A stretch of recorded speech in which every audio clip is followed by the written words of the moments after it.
আমরা ঘটনাস্থলে উপস্থিত হয়ে দেখেছি রাস্তার মধ্যে বিভিন্ন মৃতদেহ পড়ে থাকতে, যাদের হয়তো হাত পা শরীরের বিভিন্ন অঙ্গ বিচ্ছিন্ন হয়ে গিয়েছিল। শরীরের ইউনিফর্ম খুলে তাদের মৃতদেহের উপরে বিছিয়ে দিয়েছিলেন। একটি মর্মান্তিক বিমান দুর্ঘটনার মাধ্যমে উত্তরাস্থ মাইলস্টোন স্কুল অ্যান্ড কলেজের দিয়াবাড়ি ক্যাম্পাসে একটি অনাকাঙ্ক্ষিত দুর্ঘটনা ঘটে যায়, যার মাধ্যমে আমরা অনেকগুলো কোমলমতি শিশুকে হারিয়েছি, যা কখনোই পূরণীয় নয়। এই দুর্ঘটনার যে আমার যে বাস্তব অভিজ্ঞতাটা আমি আপনাদের কাছে আসলে তুলে ধরতে চাচ্ছি। দুর্ঘটনা শুরুটা হয় একটা বিকট শব্দের মাধ্যমে, যখন আমরা আমাদের ক্যাম্পে উপস্থিত ছিলাম এবং আমাদের যে ক্যাম্পে আমরা এখন বর্তমানে অবস্থান করছি, এই ক্যাম্পের নিচে আমাদের সকল সদস্য এই ক্যাম্পের তারা দৈনন্দিন কার্যক্রমে ব্যস্ত ছিলেন। তো তখন আমরা প্রথম জানতে পারি যে একটা বিমান ভূপাতিত হয়েছে, ক্র্যাশ করেছে মাইলস্টোনের ক্যাম্পাসের ভিতরে, এবং তৎক্ষণাৎ আমরা আমাদের ক্যাম্পের সকল সদস্য, আমি সহ মাইলস্টোন যে স্কুলের ক্যাম্পাসে আমরা উপস্থিত হই।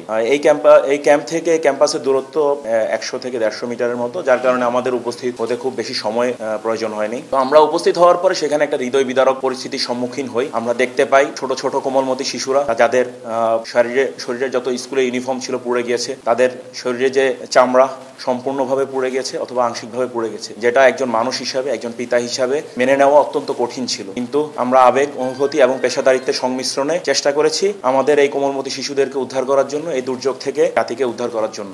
এই দায়িত্ব পালনকালে আমরা মূলত 3টা বিষয়কে প্রাধান্য দিয়েছিলাম। প্রথমত, যে সকল আহত বা নিহত শিশু এবং শিক্ষক, শিক্ষিকা বা অভিভাবক ছিলেন, তাদেরকে উদ্ধার করা, এটা ছিল আমাদের প্রথম অগ্রাধিকার। এবং এটার জন্য আপনারা দেখেছেন আমাদের যে সকল সেনা সদস্য উপস্থিত ছিলেন, তারা সবাই তাদের সকল প্রকার প্রচেষ্টা অব্যাহত রেখেছিলেন। এছাড়া যেই অগ্নি দুর্ঘটনাটা ঘটেছে, ক্র্যাশ সাইটে যেই আগুনটা ছড়িয়ে পড়েছিল, সেটাকে নির্বাপন করা ছিল আমাদের দ্বিতীয় অগ্রাধিকার। আমরা এই কাজটাকেও আমাদের সেনা সদস্যদেরকে প্রাথমিকভাবে সম্পৃক্ত করি। এবং তৃতীয় আরেকটি বিষয়, আপনারা জানেন এখানে একটি যুদ্ধ বিমান বিধ্বস্ত হয়েছিল। যে যুদ্ধ বিমানটির ভিতরে বিভিন্ন রকম দাহ্য তেল ছিল, যেটা থেকে বিমানের জ্বালানি ছিল, যেটা থেকে আরেকটি বিস্ফোরণ অথবা অগ্নিকাণ্ড ঘটার সম্ভাবনা ছিল, যার কারণে আমরা দুর্ঘটনাস্থল থেকে উৎসুক অভিভাবক বা যারা এখানকার স্কুলের ছাত্র ছাত্রী বা অন্যান্য মানুষজন ছিলেন, তাদেরকে দূরে রাখার জন্য চেষ্টা করেছি, যাতে এই আগুনটি ছড়িয়ে পড়ে আর কোনো ব্যক্তি, আর কোনো প্রাণ আমরা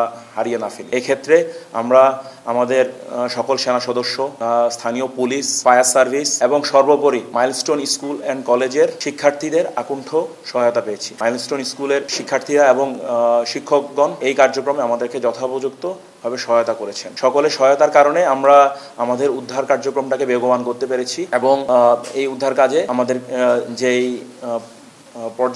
আমাদের যে পরিস্থিতিটাকে আমরা মোকাবেলা করার চেষ্টা করেছিলাম, যেভাবে আমরা আমাদের দৃঢ় বিশ্বাস আমরা অনেকাংশে সেটা সফল হয়েছি। কিন্তু আমাদের সফলতা বা ব্যর্থতা বিষয় নয়, কিন্তু আমাদের যে ক্ষতিটা হয়েছে, যে পরিবারগুলো তাদের সন্তান হারিয়েছে, যে অভিভাবকরা, যে মা বাবারা তাদের কোল খালি হয়ে গেছে, তা কোনোভাবেই আমরা হয়তো ফিরে দিতে পারবো না। আমরা সেটা কোনোভাবেই আমাদের পক্ষে সম্ভব নয়। কিন্তু আমরা চেষ্টা করছি মানবিকতার বা মনুষ্যত্বের সর্বোচ্চ উদাহরণ স্থাপন করার জন্য। আমরা ঘটনাস্থলে উপস্থিত হয়ে দেখেছি রাস্তার মধ্যে বিভিন্ন মৃতদেহ পড়ে থাকতে, যাদের হয়তো হাত পা শরীরের বিভিন্ন অঙ্গ বিচ্ছিন্ন হয়ে গিয়েছিল। আমাদের ক্যাম্পের সদস্যরা মনুষ্যত্ব এবং মানবিকতার উদাহরণ স্থাপন করে তাদের শরীরের ইউনিফর্ম খুলে তাদের মৃতদেহের উপরে বিছিয়ে দিয়ে তারা বুঝাতে চেয়েছিলেন যে সবার উপরে মানুষ সত্য, এর উপর আর কিছু নাই। এবং এই আবেগটা, অনুভূতিটা প্রতিটা সৈনিকের এবং প্রতিটা অফিসারের মধ্যে বিদ্যমান ছিল। এবং আপনারা সবাই জেনে থাকবেন, এই উদ্ধার কার্যক্রম সম্পাদন করতে যে আমাদের বেশ কিছু সেনা সদস্য অসুস্থ হয়ে পড়েন এবং তারা বর্তমানে সিএমএইচ ঢাকাতে চিকিৎসাধীন রয়েছেন। এবং এই পুরো কার্যক্রমটা পরিচালনা করার সময় আমরা ফায়ার সার্ভিস, বাংলাদেশ বিমান বাহিনী, বাংলাদেশ পুলিশের সহায়তা গ্রহণ করি এবং পুরো উদ্ধার কার্যক্রমটা 21 জুলাই সন্ধ্যা নাগাদ শেষ হয়। 7:30 থেকে 8টা নাগাদ সন্ধ্যা আমরা মাইলস্টোন ক্যাম্পাস ত্যাগ করি এবং শুধুমাত্র বিমানে কিছু ধ্বংসাবশেষ ছিল, অধিকাংশ ধ্বংসাবশেষ বিমান বাহিনী কর্তৃক উদ্ধার করে নিয়ে যাওয়া হয় এবং মরদেহ এবং আহত নিহত ব্যক্তিদেরকেই তখনও সম্পূর্ণভাবে উদ্ধার করে নিয়ে যাওয়া হয়। এবং তার পরবর্তীতে পুলিশ কর্তৃক জায়গাটা কর্ডন করে রাখা হয় এবং পরবর্তীতে বিমান বাহিনী কর্তৃক পরের দিন অল্প কিছু বিমানের ধ্বংসাবশেষ উদ্ধার করা হয়।